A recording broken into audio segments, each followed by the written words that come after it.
기도하시겠습니다. 하나님 감사합니다. 오늘도 새로운 하루를 우리에게 선물로 주시고 첫 시간 하나님 앞에 엎드려 기도와 찬송과 말씀으로 하루를 출발하게 하신 것을 감사드립니다.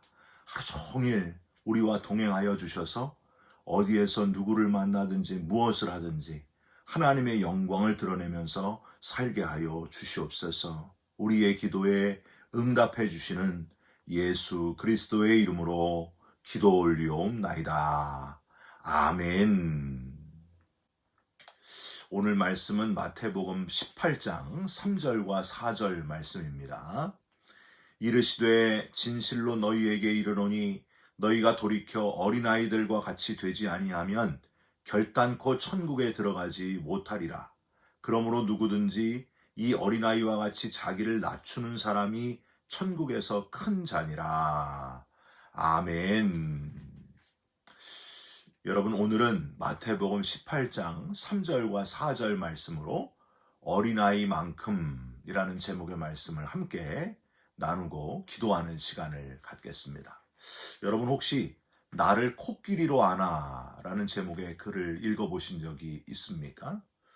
가난한 학생이었던 마틴은 조그만한 도시의 작은 대학에서 입학 허가서를 받았습니다. 그는 학비를 마련하기 위해서 일자리를 찾아 나섰고요. 동네에서 가장 가까운 곳에 있는 온실 재배 농장의 현장 감독님이 그 마틴의 딱한 사정을 듣고서 일자리를 마련해 주었습니다. 농장의 인부들은 점심시간이 되면은요, 농장 한편에 있는 커다란 나무 밑에 둘러앉아서 점심을 먹었지만은 형편이 어려워서 점심을 싸우지 못하는 마틴은 조금 떨어진 다른 나무 그늘 밑에서 그 시간을 보내야만 했습니다. 그런데 그때 현장 감독님의 투덜거리는 목소리가 들렸습니다. 아이 젠장, 이놈의 마누라가 나를 코끼리로 아나? 이렇게 많은 걸 어떻게 혼자 먹으라고 싸준 거야? 이봐, 누구 이 샌드위치와 케이크 좀 먹어줄 사람 없어? 너무 많아서 그래. 그래서 마틴은 현장 감독님이 내미는 케이크와 샌드위치로 자기의 배고픈 배를 채울 수 있었습니다. 현장 감독님의 불평 섞인 하소연은 매일매일 계속되었고요. 그 덕분에 마틴은 매일 점심때마다 굶지 않고 식사를 할 수 있었습니다. 봉급을 받는 날이 되었습니다. 마틴은 급료를 받기 위해서 사무실로 들어갔고 봉급을 받고 나오면서 그곳에 있는 격리 직원에게 부탁을 합니다. 현장 감독님께 감사하다는 말씀을 전해 주십시오. 그리고 감독님 부인의 샌드위치도 케이크도 매번 정말 맛있었다는 말씀을 꼭 전해 주십시오. 그랬더니 격리 직원이 깜짝 놀라면서 이렇게 되묻는 것이었습니다. 부인이라니요. 감독님 부인은 5년 전에 이미 돌아가셨는데요. 감독님은 그래서 혼자 살고 계시답니다. 부인을 그리워하면서. 마틴은 깜짝 놀라 멍하니 서서 그 감독님의 깊은 배려에 대한 고마움 때문에 하염없이 울고 또 울었다 하는 이야기입니다. 여러분, 진심 어린 배려는요, 내가 하는 일을 자랑하거나 나타내지 않기 때문에 상대방을 불쾌하거나 부담스럽게 만들지 않고 오랫동안 잊을 수 없는 큰 감동을 준다 하는 사실을 여러분 알고 계십니까? 찌그러진 분유통 이야기가 있습니다. 남편이 없이 홀로 아이를 키우는 여인이 있었는데요. 어느 날 그녀는 꼭 움켜쥔 돈 10,000원을 들고서 동네 모퉁이에 있는 구멍가게에 분유를 사러 갔습니다. 분유 한 통을 계산대로 가져가니까 가게 주인이 16,000원이라고 합니다. 힘없이 한숨 쉬며 분유통을 놓고 돌아서는 아이 엄마 뒤에서 가게 주인은 분유통을 제자리로 가져다가 올려놓습니다. 그러다가 분유통을 슬며시 떨어뜨립니다. 그리고는 아이 엄마를 도로 불러 세우고 찌그러진 분유는 반값이라고 알려줍니다. 아이 엄마가 내놓은 10,000원짜리를 받고서 찌그러진 분유통과 함께 거스름돈 2,000원을 건네줍니다. 아이 엄마는 감사한 마음으로 분유를 얻게 되었고 가게 주인은 8,000원에 돈 주고 살 수 없는 아주 큰 행복을 얻게 되었다 하는 이야기입니다. 여러분, 진정한 부자는 재산을 많이 가지고 있는 사람이 아니고요, 다른 사람을 배려하면서 스스로의 행복을 누리는 사람이다라는 말이 있습니다. 혼자 움켜쥐고서 행복을 잃어버리는 사람이 되지 마시고, 작은 것을 함께 나눔으로, 깊이 배려함으로 이 땅에서도 천국의 삶을 연습하고 준비하면서 살아가는 지혜로운 저와 여러분의 삶이 되시기를 주님의 이름으로 부탁드립니다. 여러분, 앞으로 한 3주 정도는요, 하나님의 나라, 천국에 대한 말씀을 함께 나눠보려고 합니다. 예수님은 천국에 대해서 말씀하시면서 좀 무시무시한 말씀을 하신 적이 있습니다. 이런 말씀을 하셨어요. 결단코 천국에 들어가지 못할 죄가 있다 하시는 말씀을 하셨습니다. 오늘 마태복음 18장 3절을 한번 다시 보십시오. 이르시되 진실로 너희에게 이르노니 너희가 돌이켜 어린아이들과 같이 되지 아니하면 결단코 천국에 들어가지 못하리라. 이렇게만 하면, 웬만하면 천국에 들어간다 하고 긍정적인 말씀만 하시면 좋으련만, 천국에 절대로 결단코 들어가지 못하는 경우를 말씀하시면서 바로 어린아이들과 같이 되지 아니하면 이란 전제를 붙여놓으셨습니다. 특이한 거는 이 이야기는 오늘 마태복음뿐만이 아니고 마가복음과 누가복음에서도 이와 비슷한 말씀이 나와요. 자세히 한번 살펴보면요, 마가복음과 누가복음에 나오는 상황은 오늘 이 마태복음의 이야기와 그 배경이 많이 다르다 하는 사실을 발견할 수 있습니다. 즉, 마가복음 10장 15절과 누가복음 18장 17절의 어린이 사건은 둘 다 사람들이 예수님의 만져주심을 바라고 어린아이를 데리고 왔을 때 제자들이 꾸짖는 상황에서 나온 것이고요, 본받아야 할 순수한 어린이들의 특징이 명백히 드러나고 있는데요, 어린아이처럼 순수한 신앙을 가지지 않으면 천국에 들어갈 수 없다 하고 정확하게 해석이 됩니다. 그런데 오늘 우리가 읽은 이 마태복음 18장에 등장하는 어린아이 이야기는 다른 복음서와 사건의 배경부터 다르다는 거예요. 오늘 우리가 읽은 3절과 4절 바로 앞에 1절과 2절이 있어요. 한번 보세요.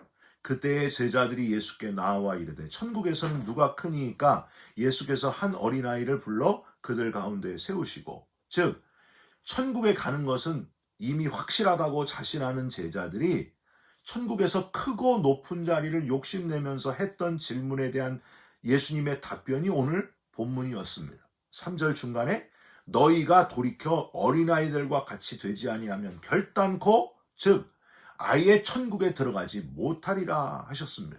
4절에는 좀 더 구체적으로 어린아이와 같이 자기를 낮추는 사람이라고, 천국에서 그런 사람이 큰 자라고까지 말씀하셨습니다. 마가복음과 누가복음의 이야기는 어린아이는 순수하고 겸손한 존재라는 명확한 정의를 갖고 순전함을 강조한 반면, 마태복음은요, 어린아이는 순전하고 겸손하다는 개념이 없다는 사실을 우리는 발견할 수 있어야 됩니다. 여러분, 요즘 아이들이 순전하고 겸손해요?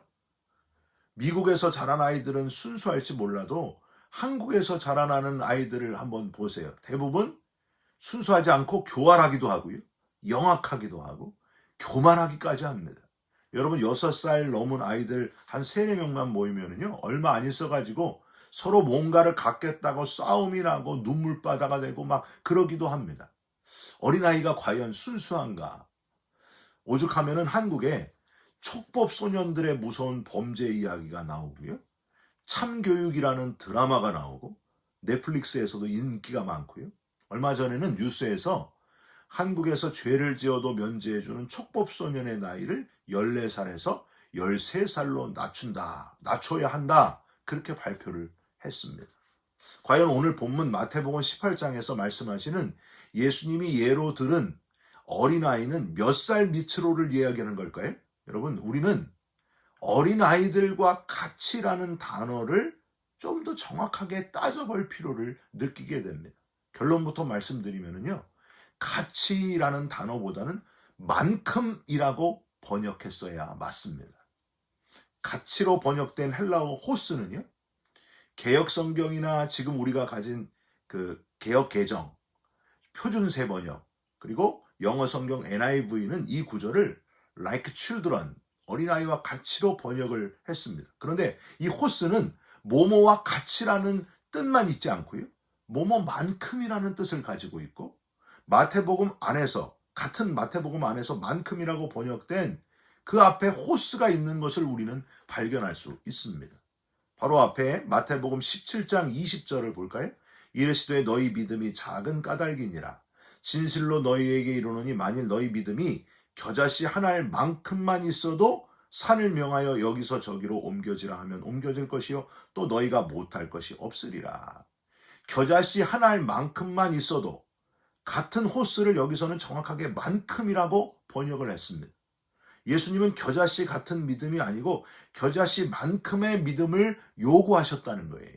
즉 겨자씨 비슷한 정도의 믿음만 있어도가 아니라 겨자씨만큼만 있어도, 즉 너희들은 그 작은 겨자씨만큼만이라도 믿음이 왜 없냐 하시는 주님의 안타까운 마음이 담겨져 있는 그런 말씀입니다.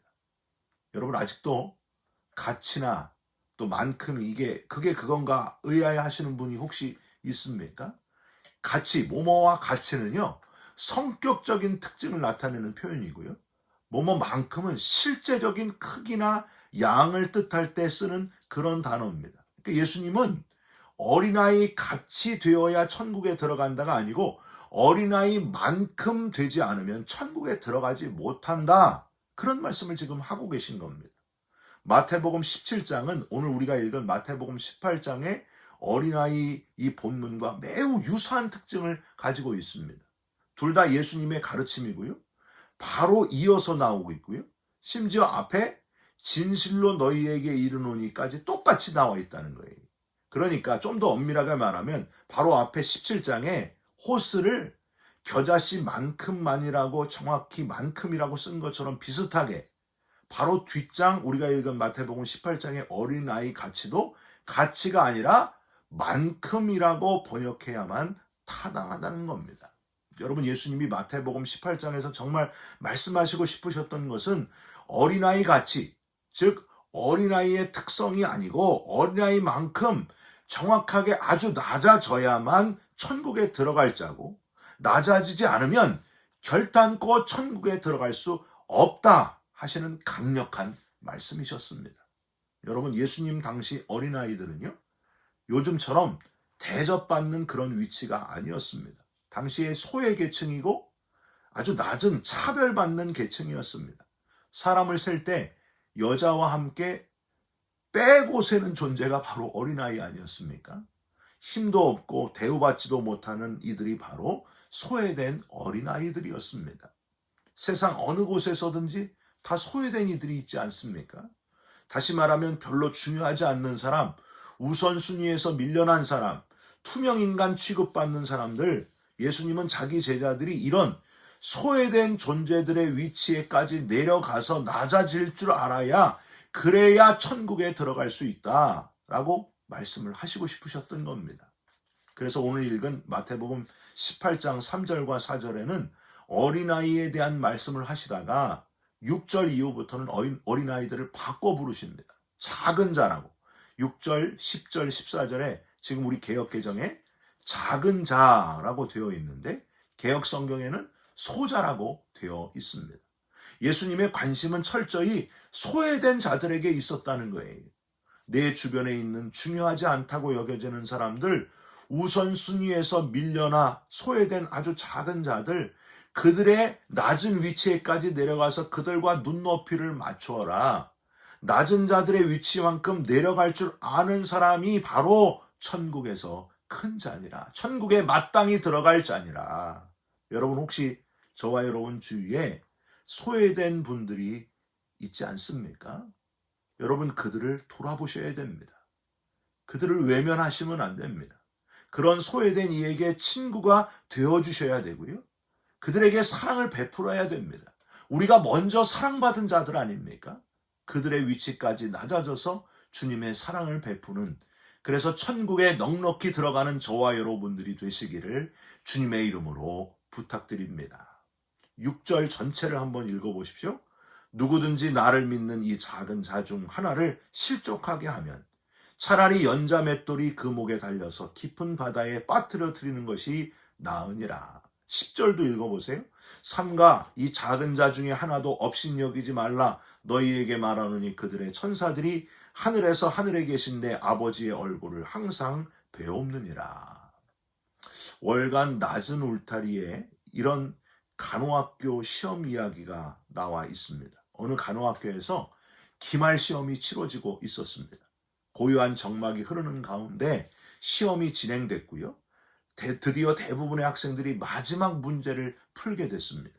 그때 여기저기서 한숨 소리가 나오고 탄성이 나오는 거예요. 마지막 질문이 이거였습니다. 우리 학교를 깨끗하게 청소해주는 아주머니의 이름은? 이렇게 쓰여 있었어요. 대부분의 학생들이 그 아주머니를 수도 없이 봤을 겁니다. 검정머리에 키가 크고 나이는 50대쯤으로 보이는 아주 평범한 아주머니였어요. 하지만 대부분의 학생들은 마지막 문제의 답을 빈칸으로 두고 답안지를 제출을 했습니다. 답안지를 모두 제출하고 난 후에 학생이 마지막 문제도 점수에 반영되냐고 물어봤습니다. 물론이죠. 여러분은 간호사로서 앞으로 수많은 사람들을 대하게 될 겁니다. 한 사람 한 사람 중요하지 않은 사람이 없습니다. 다 중요한 분들입니다. 이들은 여러분의 각별한 주의와 배려를 받을 권리가 있습니다. 여러분은 누구에게나 먼저 미소를 보내야 하고 먼저 인사를 건네야 됩니다. 그런 의미에서 이 시험 문제는 여러분의 관심도를 측정해 본 것입니다. 여러분, 영어로 이해한다가 뭐예요? understand. under는 아래, stand는 선다.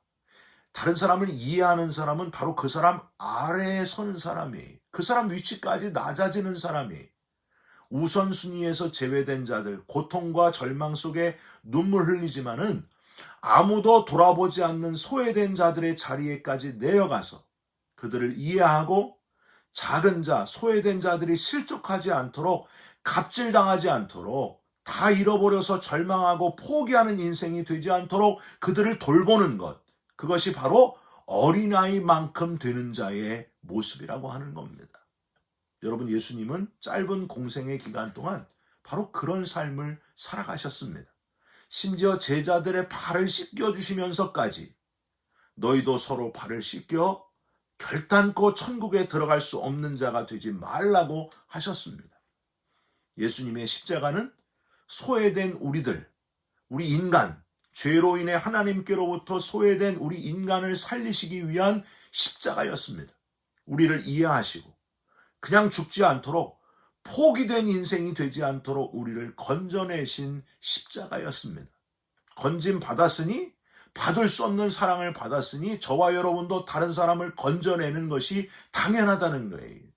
그냥 교회만 오는 사람 되지 말고요. 실제로 삶 속에서 낮아져서 세상 사람들을 건져내는 사람, 구원하는 자가 되어야 됩니다. 소외된 이들을 찾아야 됩니다. 그래서 결단코 천국에 들어갈 수 없는 자가 아니고 마땅히 넉넉히 천국에 들어갈 자로 그렇게 준비하면서 살아가는 저와 여러분의 삶이 되시기를 주님의 이름으로 축원드립니다. 기도하겠습니다. 낮아지는 자가 되게 하여 주시옵소서. 소외된 이들, 마음 아파하는 이들을 돌아보는 배려의 사람이 되게 하여 주시옵소서. 결단코 천국에 들어가지 못하는 자가 아니라 천국에 넉넉히 들어가는, 천사도 흠모하는 자가 되게 하여 주시옵소서. 구원받은 감격을 잃지 않게 하시고 건짐 받았으니 세상에서 건지는 자로 그렇게 살아가게 하여 주시옵소서. 예수 그리스도의 이름으로 기도 올리옵나이다. 아멘. 하늘에 계신 우리 아버지여, 이름이 거룩히 여김을 받으시오며 나라가 임하시오며 뜻이 하늘에서 이룬 것 같이 땅에서도 이루어지이다. 오늘 우리에게 일용할 양식을 주옵시고 우리가 우리에게 죄진 자를 사하여 준 것 같이 우리 죄를 사하여 주옵시고 우리를 시험에 들게 하지 마옵시고 다만 악에서 구하옵소서. 나라와 권세와 영광이 아버지께 영원히 있사옵나이다. 아멘. 사랑하는 성도 여러분, 나만 위해 사는 인생 살지 마시고 소외된 이들을 돌아보는 저와 여러분들이 꼭 됐으면 좋겠습니다. 결단코 천국에 들어가지 못하는 자가 아니라 넉넉히 천국에 들어가는 하나님의 자녀들 되시기를 주님의 이름으로 축원드립니다. 여러분 사랑합니다. 축복합니다. 감사합니다.